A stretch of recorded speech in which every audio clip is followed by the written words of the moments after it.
இல்ல நான் வாங்க மாட்டேன், இதெல்லாம் பழக்கம் இல்லை, எனக்குலாம் எதுவும் கொடுக்காதீங்கன்னு சொல்லி மறுத்துறாரு. அப்புறம் அவரும் போய் படுத்து தூங்கிடுறாரு. நைட் ஆயிடுச்சு. அப்போ அவர் வந்திருந்த அந்த முதலியார் என்ன பண்ணாரு, ஒரு மனசே இல்லை, நம்ம கொண்டு வந்ததை எப்படி திருப்பி கொண்டு போறதுன்னு சொல்லிட்டு அவர் தூங்கின பிறகு அவர் தலையணை அடியில வச்சுட்டு போறாரு. வச்சுட்டு அவரும் அங்கேயே நைட் தங்கி இருக்காரு. ஏன்னா அந்த காலத்துல சத்திரம்னா நம்ம ஒரு இடத்துலாம் போகவும் முடியாது, டிரான்ஸ்போர்ட் கிடையாது இந்த மாதிரி. அதனால இவர் தியாகராஜர் வந்த இடத்துல இவரும் போய் பார்த்துருக்காரு. இவரும் வெளியில போற வழியில நைட்டு தங்கியிருக்காங்க. இப்ப நைட்டு திருட போறாங்க. சத்திரம் தானே, திருடனும் வருவான். அப்ப திருடங்க வந்ததுல இந்த மனமுடி போய் எடுத்துக்கிட்டாங்க. எடுத்ததை பார்த்துட்டாரு இந்த முதலியாரு. ஆனா தியாகராஜர் தூங்கிட்டே இருக்காரு. இவர் அசந்து தூங்குறாரு, அவர் எழுப்பவும் வழி இல்லை. ஆனா இவர் மட்டும் இந்த முதலியாரும் ராம ராம ராமன் மனசுக்குள்ள சொல்லியிருக்காரு. தியாகராஜர் எப்பவுமே தூங்கினாவிட ஒரு மனசு ராம ராமன் சொல்லிட்டே தான் இருக்கும். அவ்வளவுதான் இருக்கிறதுனால ராமலட்சுமணரே ஒரு பள்ளத்துல இந்த திருடங்களோட சண்டை போட்டு அந்த பணத்தை வாங்கிட்டாங்க. இப்ப காலையில் எழுந்துச்சோன்னே இந்த முதலியாருக்கு இதெல்லாம் தெரியாது. அவர் தியாகராஜர் முறையிடுறாரு, ஐயா நம்ம கடையை எடியில வச்சிருந்த பணத்தை அது நான் திருடன் எடுத்துட்டு போயிருக்காங்க அப்படின்னு சொல்லி முறையிடுறாரு. அப்பதான் ராமலட்சுமணர் இதுல பள்ளத்துல இல்லை நான் தான் வந்தேன்னா நம்ம ரெண்டு பேரும் தான் வந்தோம், திருடங்கள்லாம் நாங்களாம் பார்த்துட்டு பணத்தை எல்லாம் வாங்கியாச்சு, ஒன்றும் பிரச்சனை இல்லைன்னு சொன்ன பிறகு அப்புறம் எல்லாரும் வணங்குறாங்க. அந்த திருடங்களும் நாங்கள் இதே திரும்ப மாட்டோம், திருடவே மாட்டாங்க, திருந்திட்டோம் அப்படின்னு சொல்லி ராமனா இவ்வளவு மகிமை இருக்குதா ஒரு மனுஷாலதான் நினைச்சாரு, கூட இல்லை. இருந்தாலும் அவரு கவனிக்காம இருக்கிற தூங்குற நிலைமையில கூட ராமலட்சுமணர் காப்பாற்றுறாங்களே அப்படின்னு சொல்லி அவரை ராமநாமத்தை மகிமையை வானரங்கள்லாம் கடல்ல சுவேத சமுத்திரம் பாலம் கட்டுறதுக்கு கல்லெல்லாம் எடுத்து போடுறாங்க. அதுல ராமநாமம் எழுதி போடுறாங்க. இப்ப இதுல ராமர் என்ன பண்றாரு, எல்லாரும் பண்ண போறாங்க, நாமளும் போடுவாங்க. அவரு ஒரு கல்லை எடுத்து போட்டா அந்த கல்லை நிக்கலையா, அது நகர்ந்து போயிட்டே இருக்கும். பாலம்னா இவங்க போட்டதுன்னா கரெக்டா செட் ஆகி பாலம் மாதிரி இருந்துருக்கு. ஆனா இவங்க போட்ட கல்லு போயிட்டே.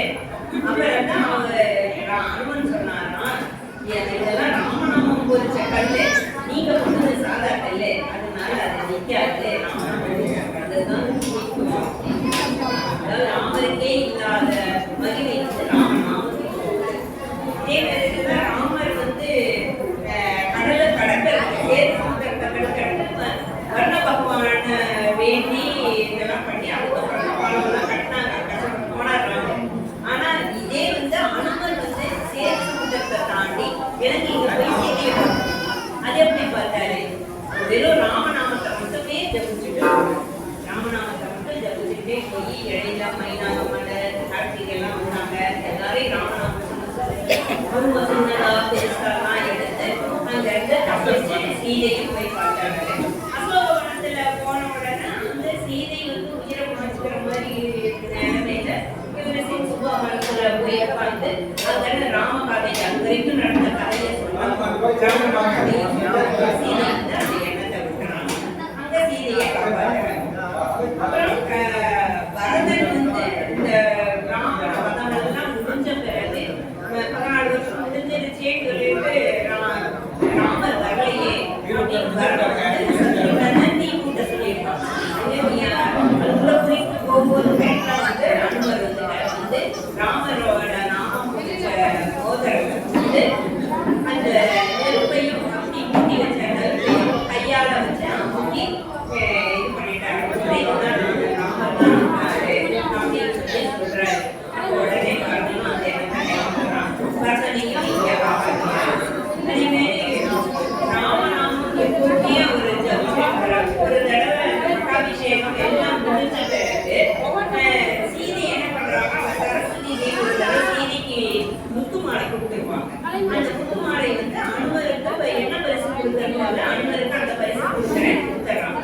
அப்ப அனுமருக்கு பரிசு கொடுத்து வாயில கழிச்சு பார்க்கறாங்க. சீதைக்கு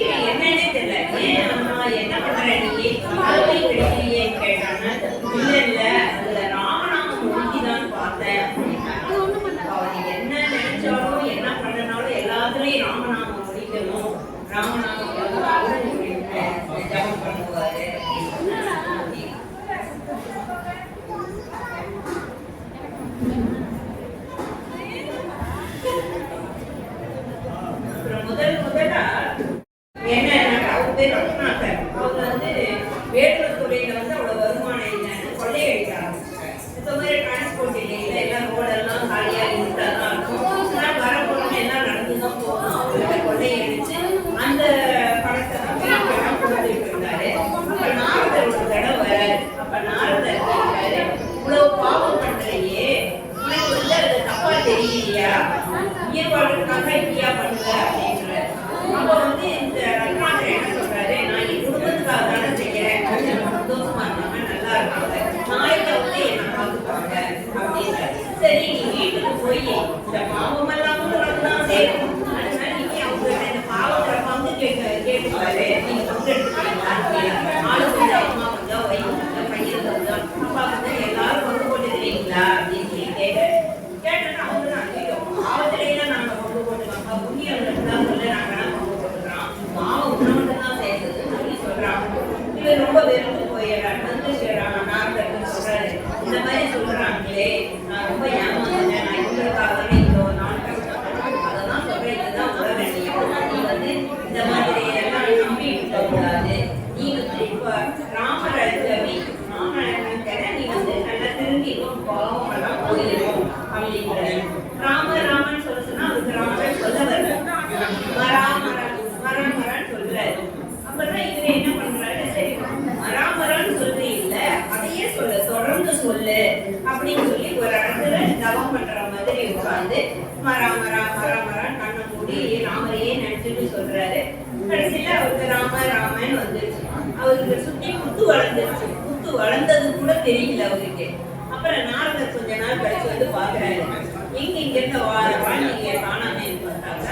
அவர் சுத்தி முத்து இருக்க முத்தெல்லாம் எடுத்து அவருக்கு வந்து பிரம்மர் உபதேசம் இந்த ராமாயணத்தை வந்து அவருக்கு சொல்றாரு. சொன்ன உடனே வாழ்க்கையும் இந்த ராமாயணத்தை எழுத ஆரம்பிக்கிறாரு. அது வந்து வில்மீகம் அப்படின்னா புத்து, அதனால அதுல இருந்துதான் வாழ்க்கையின் பேர்.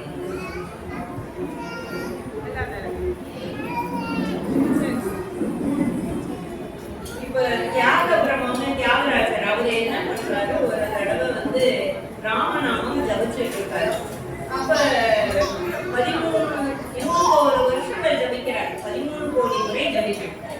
13 கோடி முறை ஜபிக்கும் போது கரெக்டா ராமன் தரிசனம் பண்ணுவார். இந்த மாதிரி இவங்க என்ன பண்ணிட்டா, 1 கோடி முறை ஜபிச்சு முடிக்கும் போதே ராமனோட 2 மணியில வந்து ஒரு மணி, அந்த மணி ஆடும், சத்தம் பண்ணும். அப்ப 13 கோடி முடியும் போது ராமரே வருவார். நாம கணக்கு வச்சுக்க வேண்டியதுல அவரே குடும்ப சகிதமா பட்டாபிஷேகம் அதுல எல்லாம் வந்து தரிசனம் கொடுப்பார். அப்ப இந்த மாதிரி இவரும் வந்து அந்த மாதிரி 13 கோடி முறை ஜபம் பண்ணணும்னு அவரை தேடி அன்னைக்கு வரவே இல்லை. ராமர் வரல, எங்களா குடும்ப சகிதமா வருவாருனாங்களே வர காணாமே அவரும் பார்த்துருக்காரு. அப்ப பார்த்தா அன்னைக்கு ஒரு புதியவரும் அவர் மனைவி ஒரு இளைஞர் 3 பேரும் நைட்டு வந்து தங்குறாங்க. இந்த வயசுல இங்கே தங்கிக்கிறோம், நம்ம போற வழி அப்படி நேரத்துல போக முடியாது. சரி, சாப்பிட்றதுக்கு ஏதாவது இவங்களுக்கு அவர் போயிட்டு சொல்றாரு. அவங்களே வறுமையில இருக்காங்க, உணவும் கொடுக்க முடியாது, சுத்தமா முடிக்கல, கவலா வேணும்னாங்க.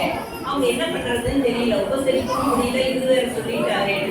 அப்ப பார்த்து அந்த கொண்டு வந்தவங்க வந்து அவங்க வந்து விருந்தினர்கள் வந்து தேனும் திணைமாவும் கொடுத்துருக்காங்க. இதையே கலந்து நாம போட்டு சாப்பிடுவோம்னு சொல்லி எல்லாம் பகிர்ந்து நைட்டு சாப்பிட்டுட்டு எல்லாரும் கதையெல்லாம் பேசிட்டு தூங்கிட்டாங்க. காலையில எழுந்திருச்சு அவங்க போயிட்டு வரோம், நாங்க ஊர் கிளம்பணும்னு சொல்லிட்டு கிளம்பி போறாங்க. இவர் வழியனுப்ப வெளியில வராரு. வெளியில வந்தா கோயில் இருக்கிறவங்க கொஞ்சம் தூரத்துல திரும்பி நின்று பாக்குறாங்க.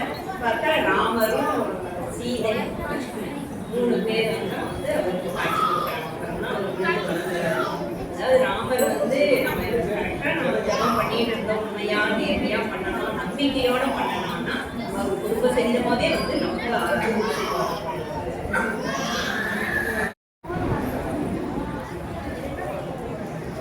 ஒரு தடவை ஒரு ஜப கூட்டத்துல வந்து ஒரு ஞானி வந்து இருக்கிறாரு. அவர்கிட்ட வந்து ஒருத்தர் வந்து கேட்கிறாரு, என்ன இங்க எதுக்காக இந்த ஜபம் பண்ணிட்டு இருக்கீங்கன்னு. இல்ல நாங்க ராமநாமம் தான் ஜபம் பண்ணிட்டு இருக்கோம் அப்படின்னா, அதோட அருமை என்ன, எதுக்காக எதை போய் ராமநாமத்தை போய் இப்படி எல்லாம் கூட்ட கூட்டமா உட்காந்து இத்தனை தடவை குழப்பையே பண்ணிட்டு இருக்கீங்க அப்படின்னு சொல்லி கேட்கிறாரு. அப்ப வந்து அவர் ஞானி சொல்றாரு, நீ ஒரே ஒரு தடவை மட்டும் ஆத்மார்த்தமா சொல்லிப்பாரு, அப்ப அதனோட பலன் தெரியும்.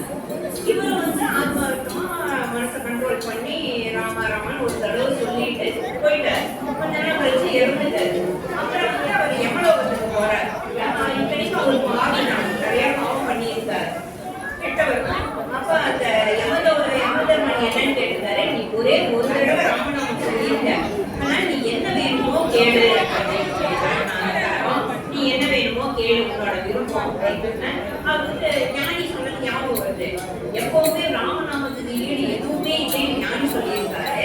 இதுல என்னமோ தராங்கிறாரு. ராமநாமத்துக்கு ஈடு என்னன்னு சொல்லுங்க, அது இருந்தா கொடுங்க அப்படின்னு சொல்லி அவர் கேட்கிறாரு. உடனே அவர் யமதர்மன் வந்து ராமநாமத்துக்கு ஈடு எதுவுமே கிடையாது, எனக்கு தெரியலப்பா அது ஈடு என்ன இருக்குன்னு எனக்கு தெரியாது அப்படின்னு சொல்லி சொல்லிடுறாரு. இவன் என்னன்னா ஒரு கண்டிஷன் போடணும், அவங்களுக்கு தெரியல அப்படின்னா உங்க பள்ளத்துல வந்து என்ன தூக்கிட்டு வாங்க. நீங்க யமதர்மராஜா அவரையே வந்து ஆளுநரையே நிர்ணயிக்கிறவரு அவரையே வந்து தூக்கிட்டு வர சொல்றாரு. மற்ற 3 ஆளுங்களும் இவரோட யமதர்மராஜாவையும் தூக்கி பள்ளத்துல இவரு எந்த அளவு உட்கார்ந்து வர எங்க போறாங்க இந்திரலோகத்துக்கு உடனே இந்திரன் கிட்ட கேள்வியை கேட்கறான். இந்திரன் என்ன சொல்றாரு, எனக்கும் தெரியாது அப்படின்னா நீங்க பள்ளத்தை தூக்குங்க அப்படின்னு. இந்திரனும் யமதர்மனும் பள்ளத்தை தூக்கிட்டு வராங்க. யமதர்மன் உட்கார்ந்துட்டு அப்புறம் பிரம்மலோகத்துக்கு வராங்க. அங்க போனா பிரம்மர்கிட்ட பிரம்மருக்கும் தெரியல. அப்புறம் சரி நீங்களும் வாங்கன்னா பிரம்மரும் வந்து பள்ளத்தை தூக்கிட்டு வராங்க. 3 பேர் சேர்ந்து சரி நம்ம வைகுண்டத்துக்கு போவோம், அங்க போய் பெருமாள்கிட்ட கேட்போம் அப்படின்னு சொல்லுவாங்க. பெருமாளை போய் பார்க்கறாங்க. வைகுண்டத்துக்கு போனோன்னு இந்த மாதிரி சொல்றாங்க, இந்த மாதிரி எங்களை எல்லாம் இவ்வளவு தூரம் அவங்க பள்ளத்தை தூங்க வச்சுட்டா நாங்களாம் எவ்வளவு பெரிய பதவியில இருக்கிறோம் அப்படின்னு சொல்லி உரையிட்டாங்க. பெருமாள் சிரிச்சாராம். இதுல இருந்தே கொஞ்சம் தெரியலையா, நீ படைக்கிற கடவுள், நீ வந்து தேவர்களுடைய தலைவன், நீ வந்து ஆயுத நிர்ணயிக்கிறான். இத்தனை பேருமே வந்து ஒருத்தனை பள்ளத்துல உட்கார்ந்து நீங்களே கூட்டிட்டு வைகுண்டம்